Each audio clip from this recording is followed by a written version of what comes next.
Hi everyone, this is Sarah video number 17. So I guess that means has it been a year of this? I mean, I've done them at least every month, maybe a little less. I mean, kind of weird.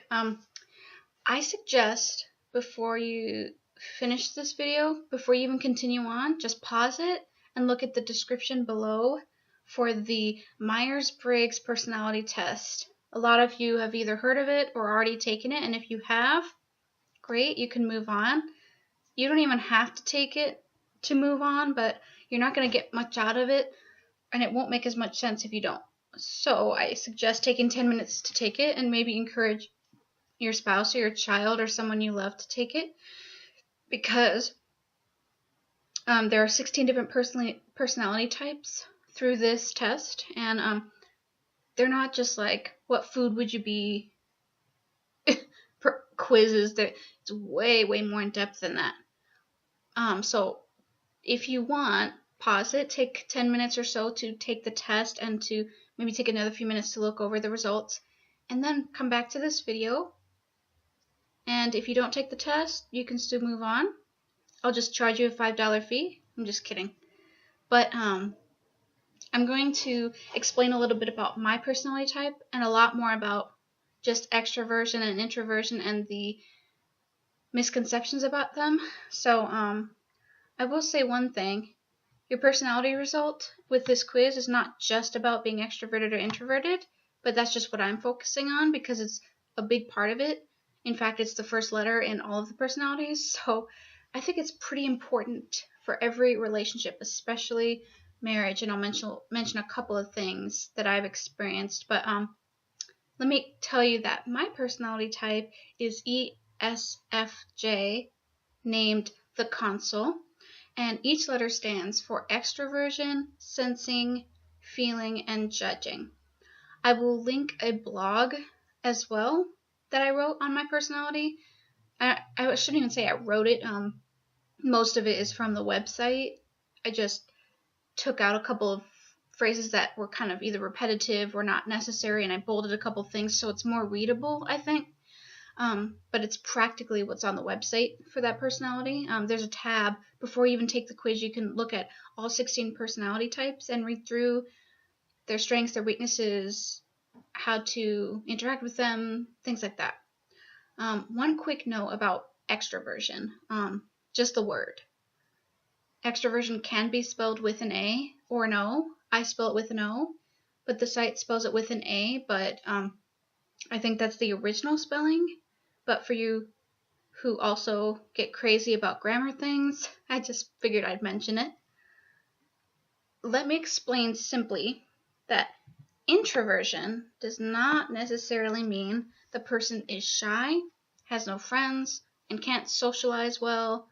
And extroversion does not necessarily mean the person is loud, talkative, pushy, and lives life for the sole purpose of small talk.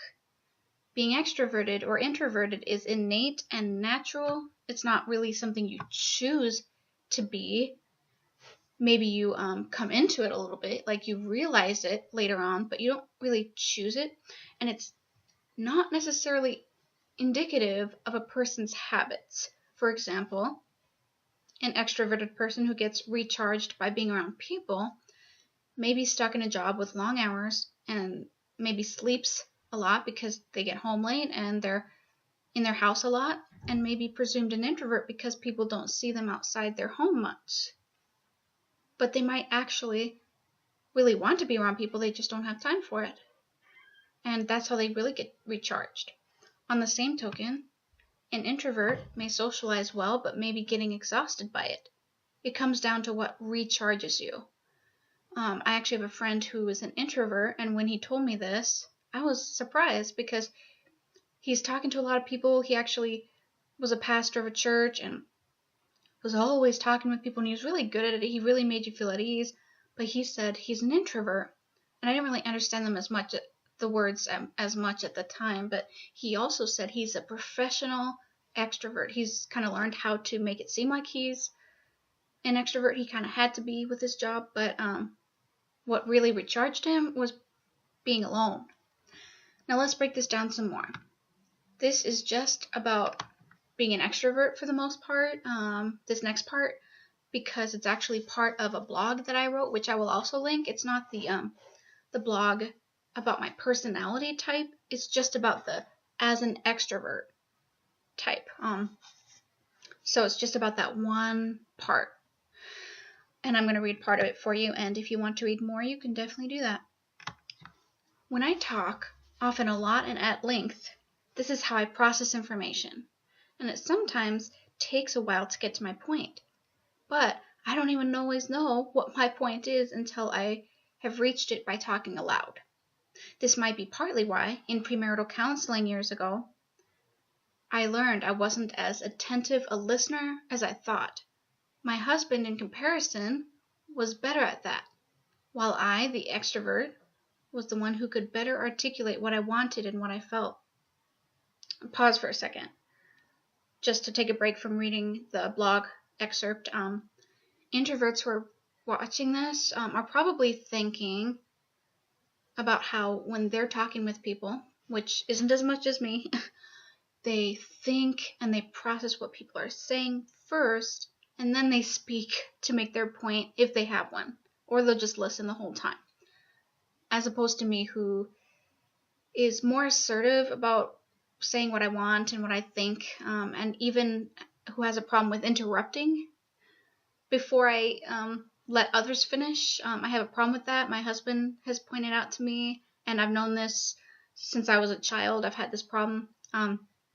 Being assertive about what I want and think is not bad. I learned that in premarital counseling as well, but I have a habit of interrupting people because I have so much to say and think that I want to talk with people so badly that I don't even let them finish.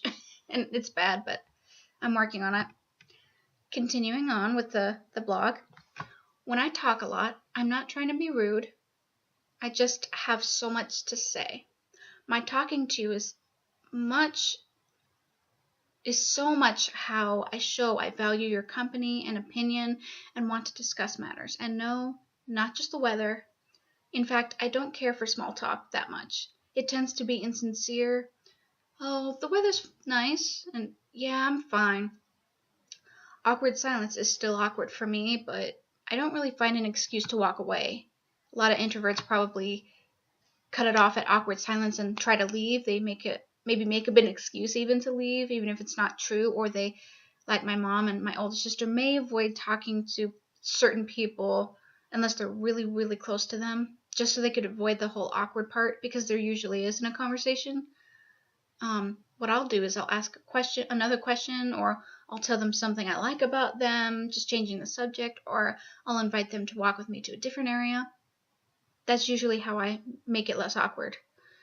As an extrovert, I forfeit being with others so I can stay inside with my introverted husband, which I actually love to do. As an introvert, I'm sure he forfeits comfort and energy by talking with people when we are out. Even talking with me exhausts him. In marriage, compromise happens daily. I don't know how much about introversion, except for what I know about my husband, a few introverted friends, and the fact that all my siblings and parents are introverted. Usually married couples have one extroverted person and one introverted one.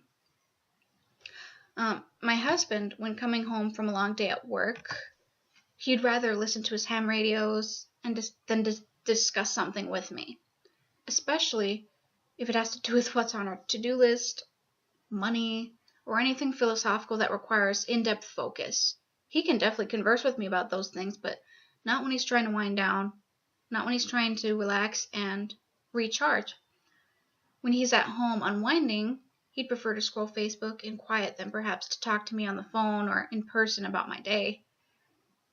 Not yet, anyway. He'll do it when he's unwound his mind. He would rather listen to his scanners and program his radios than be in a large group of friends discussing something, even if that something's lighthearted. Though he does value friendship very deeply.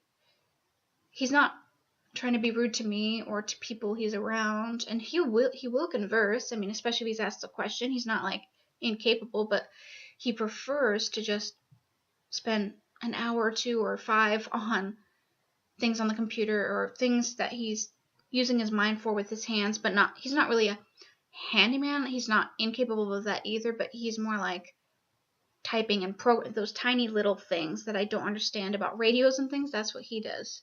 That's how he recharges. He just needs to be on his own for a while.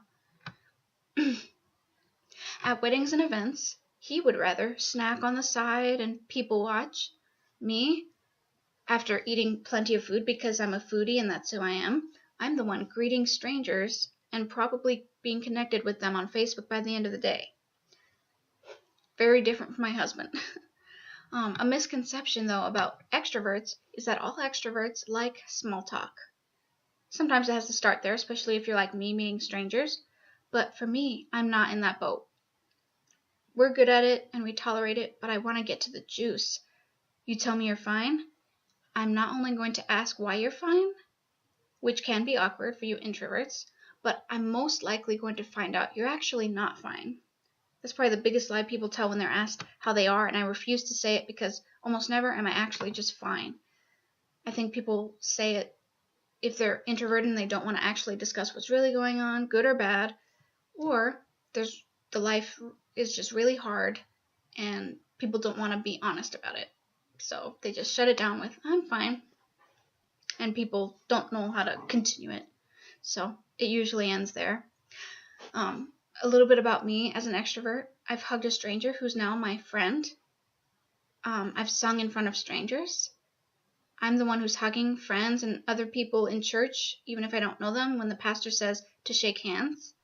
And my husband is probably taking his time shaking one person's hand, probably doesn't even say anything, and then he sits down. I try to shake as many hands and hug as many people as I possibly can while still getting to know their name. Sometimes I'm the one still standing up when the pastor's ready to get on. Both personality traits are natural and useful, and both need to bend when in a marriage or any friendship. I find that there's a lot more content, research, and sensitivity toward those who are introverted, and I'm sure it's partly to do with how misunderstood they are. In fact, both personality types are a relatively new study. It's important to know which aspect you are. Are you extroverted or introverted? So if you didn't at the beginning of the video, maybe take that quiz. It's not just about extroversion or introversion. Like I said in the beginning, it's about many other things. I encourage you to take that 10 minutes, even if it's not right now, and then share it with your spouse, your kids, and whoever else could benefit from knowing how you operate naturally, and so they will know how they operate naturally. And so your extroverted friends don't get offended when you introverts let their call go to voicemail about setting a date to hang out. And so your introverted friends can feel appreciated when you invite them over to talk about your life.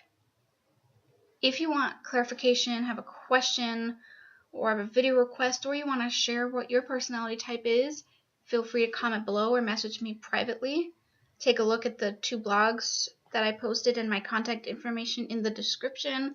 I hope you learned a little bit about yourself and about extroverted people and introverted people, and I hope it helps with all of your relationships. I'm no expert, but I know enough that I want to share it, and maybe it'll make people feel less awkward around me, who's probably 90% extroverted. So, have a good day, and I'll talk to you next time.